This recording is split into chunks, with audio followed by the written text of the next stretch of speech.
Deri tani ishim duke festuar vetëm ne të shtëpis, por ishte radha tani ti kemi edhe të ftuarit tanë, ata të cilët kanë bërë rrugë për të qenë në mesin tonë në shtëpinë e televizionit Talsat për të festuar së bashku, e duke marrë parasysh që ata janë shumë të kërkuar dhe nuk bëhet dasëm, jo vetëm në Maqedoni, por në gjitha truhet shqiptare deri në diaspor, pa qenë të pranishëm ata. Me nder dhe me shumë kënaqësi, unë sot dua t'i përshëndes Babu Darabuka, ata të cilët pranuan të jenë sot me ne, festojmë bashkë, edhe me gjithë ata të cilët ndër vite u kanë besuar momentet më të rëndësishme të jetës së tyre, si dasma dhe gjitha ahengjet me radhë. Kënaqësi t'ju kemi sot, mirë se na erdhët në Shkup të festojmë bashkë.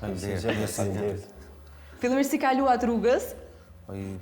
Na rrugë Prishtinë-Shkup tash është masi janë kushtet tash më të mira. Relacion që tash më besoj as nuk e llogarit, nuk e lodhni kokën fare. Llogaritet, a dini llogaritëm se një pjesë e qytetit Kosovës edhe nuk e nim as lodhje, as pretesë, as kur gjë. E sidomos për ty, Muhamet, që ti je edhe emocionalisht i lidhur me këtë vend, një detaj interesant që unë nuk e kisha ditë, që Muhameti e ka nënën nga Shkupi, me prejardhje nga Shkupi. Interesante kjo. Ke emocione sa herë që vjen në një vend që lidhet kaq ngushtë me nënën tënde? Si të dojt, mo. Si të dojt, normal. Pa normal që vi me kënaqësi edhe pse tash njëri me angazhime edhe nuk po shijojmë sa duhet, se sa herë po vim Shkup jam me punë ose jemi në intervistë ose hajnë familjar, abdin tash edhe familjar, si familjar këtë janë në për angazhimet veta, në për puna. Këtë jetë dinamike që jemi të jetu, është e pamundur t'i shijojmë gjërat ashtu siç duam t'i shijojmë. Gjithmonë në ngutje jemi duke i përjetu, edhe momentet më të lumtura. Unë, para se të arinit ju thash mos u ngutni djema, merreni shtruar edhe më thatë na jemi si ora zvicrane, na nuk vonohemi. Jeni gjithmonë Alban kaq të sakt, jeni të tre në një frekuencë, ka ndonjë nga ju që duhet pak mi bo push ashtu me ose jo, nuk ka nevojë për presion, jeni sakt krejt. Jemi precis me kohën, ndoshta deri takomi na me zveti pak i kena ato vonesat e vogla, mirë po në terminin kush është ai më problematiku që vonohet më shumë, dhe që i duhet rolet. Po, ndër vite i keni ndru rolet, a? E kemi pas me periudha, njerë ka qenë Beniti, mas dhe Muhameti, tash jam unë, kështu që kemi ndru rolet. Kom të lqenë, se po pranën. Ajo që e bën Babu Darabuka në shumë të veçantë është fakti që ju 2 dekada i keni mbjetu industrisë tregut muzikor, që është diçka e rrallë. Tani që po flasim, ne shohim vazhdimisht grupe që shkrihen, ndahen, e kështu me radhë. Ndërkaq Babu Darabuka i keni qëndru besnik të treve. Cili është sekreti? Cili është ai ingredienti që e ka bërë grupin të funksionoj për mrekulli, Benit? Pa krybider. Keqap majonez. Keqap majonez paka. Majonez i shtëpisë. Se zakonisht ky është sekreti te hamburgeri i mirë. Është ajo recepta sekrete që e kena veç na, domethënë edhe ai ke po ta tregojnë sekretin. Asnjëherë. Gjithmonë ka një ingredient që është special, që është homemade, që nuk e tregon kërkush. Edhe na jena homemade, domethënë, jemi parë që kemi kriju këtë farë zanati që me thonë këtë farë zhanri.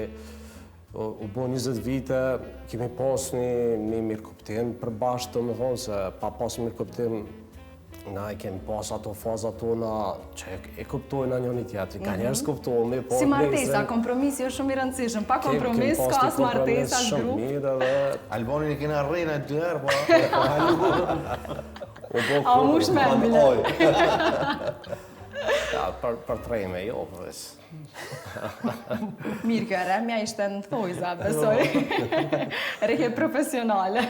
Jo, përgjithësi, kemi besim, do më thënë sani kryesor, si të ka besim, çdo sen kalon edhe çdo sen ka përsen pa problem. Besoj edhe qëllimi kur është i përbashkët dhe kur të tre jeni profesionista. Besim kemi ndaj njëri tjetrit, të cilë ka punë të ndamin grup, një me 3 veta, të cilë ka punën e vetë.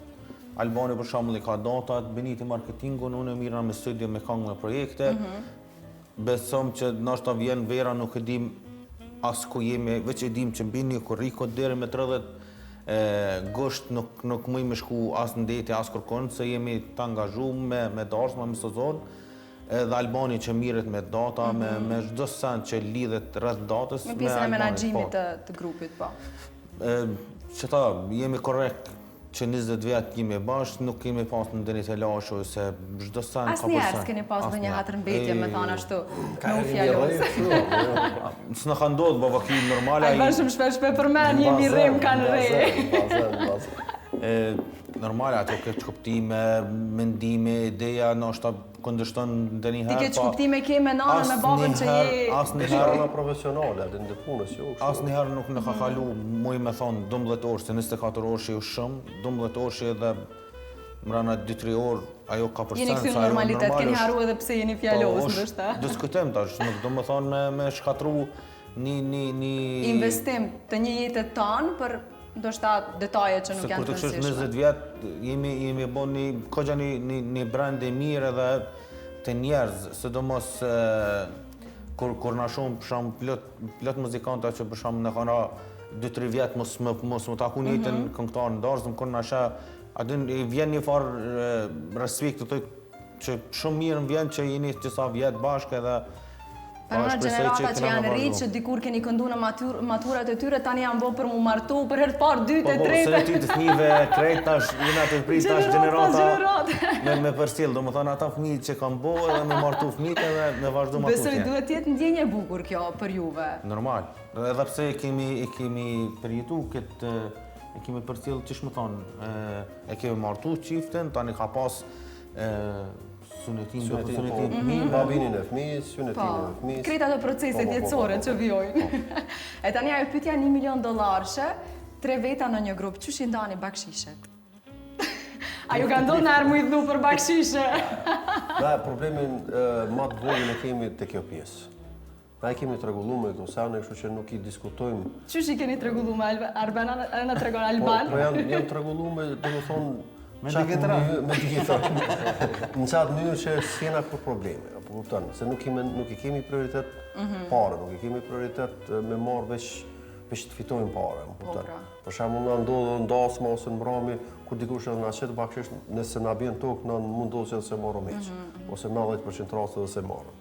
Jo që s'dojmë me marrë atë pare, po unomi me respektu anën tonë profesionale, që jemi që 20 vite, edhe nuk e qesmi prioritet veç pjesën e parës ose të bakshishit. E rëndësishme për neve është kur eventi del shumë i mirë, kur musafir ndohen shumë të kënaqur. Kjo është për neve më rëndësishme sa nëse marrë më shumë ose më pak. Patjetër, sepse dini që kjo pastaj ju sjell edhe shumë data tjera dhe shumë kërkesa tjera. Është shumë mirë mos ta kesh vetëm anë materiale prioritet. Kjo është për aty në arsye që na jemi fiks, do me thënë kjo është konfirmimi asaj që dëshmon një gjatësinë tuaj. Një nga arsye që ndoshta ju kanë bajt bashkë.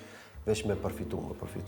Përfitimi i më i madh është kur musafirët janë të kënaqur me neve, sepse kjo krijon mundësi tjera shtigje të reja që në të ardhmen me pas prapë kërkesa. Si ka qenë për ju e viti 2025, e di që një vit i suksesshëm, me shumë angazhime, sepse ju jeni edhe familjar njëkohësisht, çush ja keni bërë me balansu, si do ta përkufizonit me pak fjalë secili prej juve vitin 2025? Edhe individualisht, po edhe si Babo Darabuka. Spari, falemnderoj Zotit për atë shëndetin që na dha për me përjetu të në ato punë, gëzimin, familje, harmoninë, edhe shpresoj kemi shëndetin për me vazhdu matutje, me punë normal, na punën e bojna me shumë vullnet, kohën e lirë mundohem me çdo kush në kalu me familje, normal se dhe ata ka nevojë për dashnin tonë dhe me na pas edhe neve afer edhe na normal që kemi këtë qef. Përgjithësi, çdo sen ka shku mirë, nuk kemi pas ndonjë të lashe. Kjo është më e rëndësishme. Uroj që e njëjta Muhamet të përcjell edhe në vitin e ri tani që na pret. Alban, për ty si ka qenë? Do më thonë 2025 sigurisht ka qenë një vit i suksesshëm, pavarësisht se ka qenë shumë i ngarkum, i stresum, mirë po ka qenë shumë i suksesshëm për shumë arsye, mbi të gjitha shëndetin e kemi pas edhe familjarisht mendoj kështu. Dhe s'kem pas të lashe diçka tjera, për ndryshe në këtë vit kam përfundu edhe një drejtim tjetër, kam diplomu si logoped. Edhe kam përfundu edhe një punë të mirë, mendoj që në të ardhmen ka perspektivë shumë mirë në Kosovë. Edhe kjo ka qenë, mendoj, një vit edhe i ngarkum, por edhe i suksesshëm. Tamam i kompletuar për ty. Venit, për ty si ka qenë? Po ishte një vit, më me thonë, shumë i suksesshëm, pasi që po foli për disa projekte që na vetëm i kemi sjellë 3 projekte gjatë këtij viti. Kanë qenë projekte të mira, bashkëpunime, shiqë Zotit shëndetin e kemi dhënë, që është shumë e rëndësi, familjet kanë qenë mirë, na kur jemi edhe prindë me fëmijë, unë i kam 4 fëmijë, obligime. Sa bukur. Edhe jeta besoj është më e bukur, po edhe sukseset i shijon më bukur sepse i ndan me më të dashurit. Vetë kur mëra vjen më tu herë për problem. Ose kur po smuhet mia. Apo tash ato janë procese tjetër që Jemi mësuar. Prindrimi ka këto, po. Edhe kështu. Shumë bukur, mua më vjen shumë mirë. Kështu që mendoj që nga 365 ditët të vitit, kjo është nga ato datat ku njerëzit nuk duan me dëgju shumë muhabet, po duan sa më shumë muzikë. Kështu që ajo çfarë ju e bëni më së miri është na argëtoni. Unë thjesht po vit ju bëj nga një gëzuar, edhe thjesht u alës skenën juve, ta shihni bashkë atmosferën. Kështu që qëndroni me Alsat.